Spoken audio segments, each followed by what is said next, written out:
Hello കൂട്ടുകാരെ, ഇതുണ്ട് cabbage തൈകൾ വെള്ളത്തിൽ വേര് പിടിപ്പിക്കുക. മണ്ണും വിത്തും ഇല്ലാതെ വെള്ളത്തിൽ നമുക്ക് വേര് പിടിപ്പിച്ചാലോ കാബേജ് തൈകൾ. കണ്ടോ എന്തുമാത്രം വേരാൻ നോക്കി. നല്ലപോലെ ഇലകളൊക്കെ ഉണ്ടായി. ക്ഷമയോടുകൂടി കാത്തിരിക്കണം. മിക്കവാറും 1 മാസമൊക്കെ ആകുമ്പോഴത്തേന് ഇലകളൊക്കെ വരികയുള്ളൂ കേട്ടോ. കണ്ടോ നല്ലപോലെ ഇലകൾ വന്നു, ധാരാളം വേരുകൾ വന്നു. ഇങ്ങനെ കാബേജ് നമുക്ക് വെള്ളത്തിൽ വേര് പിടിപ്പിക്കാം, എന്നിട്ട് മണ്ണിൽ നട്ടു വെക്കാം. അങ്ങനെ മണ്ണും വിത്തും ഇല്ലാതെ നമുക്ക് കാബേജ് തൈകൾ ഉണ്ടാക്കാം. കണ്ടോ, ഇനി കുറേ നാളൂടെ കഴിയുമ്പം ഇനി കുറേ തൈകളൂടെ ഉണ്ടാകും.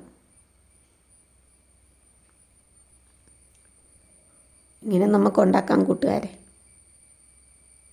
നല്ല കട്ടിയുള്ള ഇലയാണ്.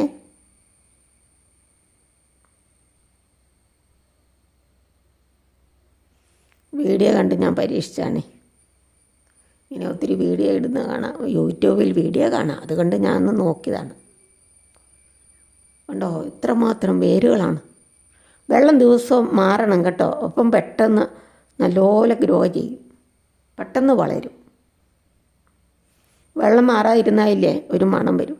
ഞാനൊരു പനിയുണ്ടായി, 11 ദിവസം ആശുപത്രിയിലായിരുന്നു. അപ്പോൾ വെള്ളം മാറിയില്ല. എന്നിട്ട് ഞാനോർത്തെല്ലാം കേടായി പോകുന്നു. കുരുത്തത്തിന് കേടായില്ല, നിറയെ വേര് വന്നു.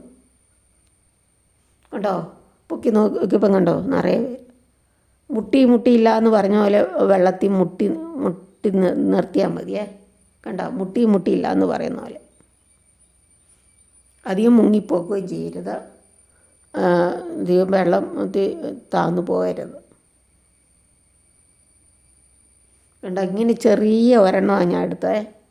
എന്നിട്ട് കറി വെച്ചതിൻ്റെ ബാക്കി അത്ര മുറിച്ച് വെച്ചു. കണ്ടോ ഇത്ര മുറിച്ച് വെച്ചത് കുപ്പിയുടെ പക്കത്ത് ശരിയായിരിക്കാൻ മാത്രമേ.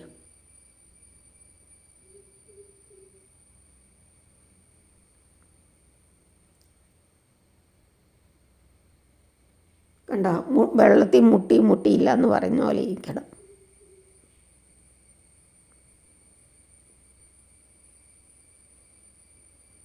ഞാനെന്നും കഴുകുകയും ചെയ്യുവേ, നല്ലപോലെ കഴുകും, വെള്ളവും മാറും. താങ്ക് യു കൂട്ടുകാരെ. സബ്സ്ക്രൈബ് ചെയ്യാത്ത കൂട്ടുകാരെ സബ്സ്ക്രൈബ് ചെയ്ത് സപ്പോർട്ട് ചെയ്യണേ.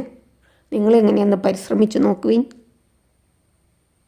വിത്തും വേണ്ട, ഒന്നും വേണ്ട, മണ്ണും വേണ്ട. Thank you so much.